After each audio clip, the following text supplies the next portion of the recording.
সুলতান মাহমুদ গজনবী রাহমাতুল্লাহ আলাইহি রাতের আঁধারে ঘুরে ঘুরে দেখতেন প্রজারা কে খায় না, কে ঘুমায় না।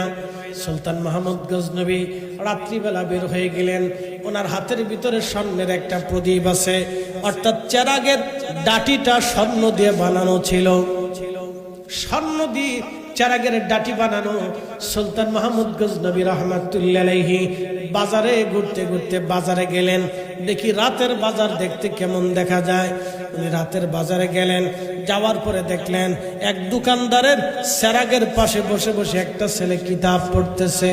সুলতান মাহমুদ গজনবী তারে সালাম দিলেন, বললেন, হে তলাবা, তুমি কিতাব পড়তেছো, কোরআন পড়তেছো এই চেরাগের বাতিতে বসে। ব্যবসায়িক চেরাগ দিয়ে ব্যবসা করে, কিন্তু তুমি এই বাতির পাশে বসে কোরআন কেন পড়ো? বলে, কে আপনি? জানি না, আমি এতিম অসহায়, মাদ্রাসায় পড়াশোনা করি, কোরআন পড়ি, কিন্তু আমার চেরাগ এবং তেল কেনার মতো সামর্থ্য আমার নাই। সেই জন্য দোকানদারের প্রদীপের আলো হাওলাত করে এইখানে বসে বসে আমি কিতাব পড়তেছি। তখনই সুলতান মাহমুদ গজনবী রাহমাতুল্লাহর মনে মায়া লাগলো। আরে, আমি স্বর্ণের প্রদীপ হাতে নিয়ে পথ চলতেছি, আর আমার একজন তলাবা এইখানে বসে ওই দোকানদারের প্রদীপ চেরাগ বাতি হাওলাত করে কিতাব পড়তেছে। কিয়ামতের ময়দানে আল্লাহ রাসূল যদি আমাকে জিজ্ঞেস করে, সুলতান মাহমুদ গজনবী, তুমি তো আমার গোলামীর দাবি করতা, আল্লাহ তোমার সুলতান বানিয়েছিল।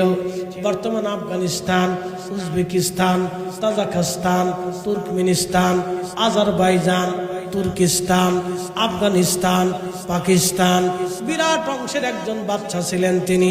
এটার নাম ছিল গাজনি সাম্রাজ্য।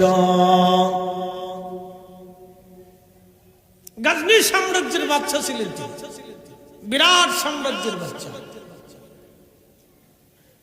চিন্তায় পড়ে গেলেন, কিয়ামতের ময়দানে রাসূলের সামনে কি চেহারা নিয়ে আমি দাঁড়িয়ে যাব?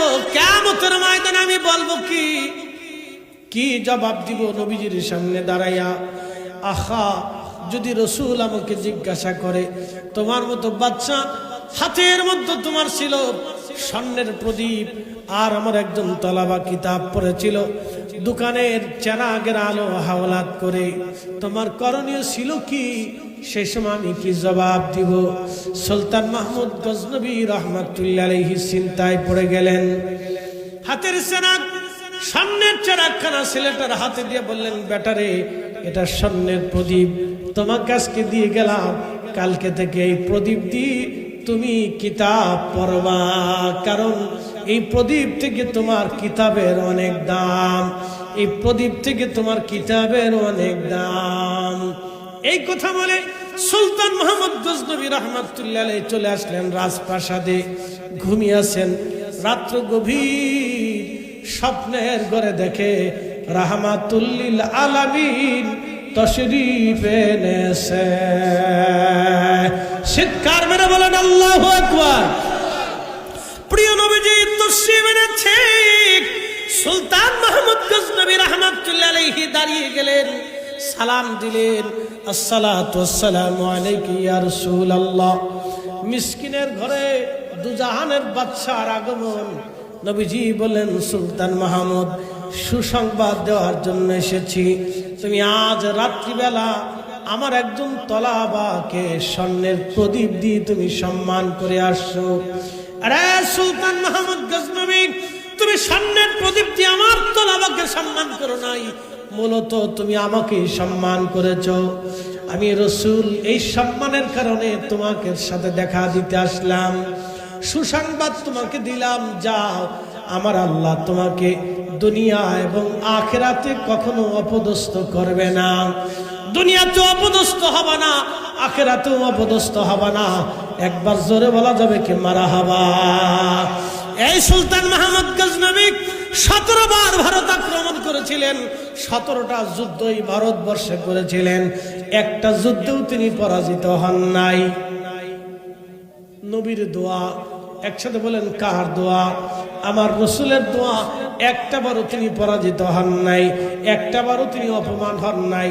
দুনিয়ার যেখানে গেছেন সেখানে থেকে সম্মান দেওয়া হয়েছে, সেখানে আল্লাহ তার বিজয় দিয়েছেন।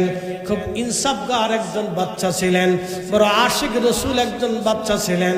কোন রাত্রি দুরূদ শরীফ পড়া ছাড়া বাচ্চা ঘুমাইতেন না, কোন রাত্রে দুরূদ ছাড়া বাচ্চা ঘুমাইতেন না। বড় আবিদ, বড় পরহেজগার একজন বাচ্চা ছিলেন সুলতান মাহমুদ গজনবী রহমাতুল্লাহ আলাইহি।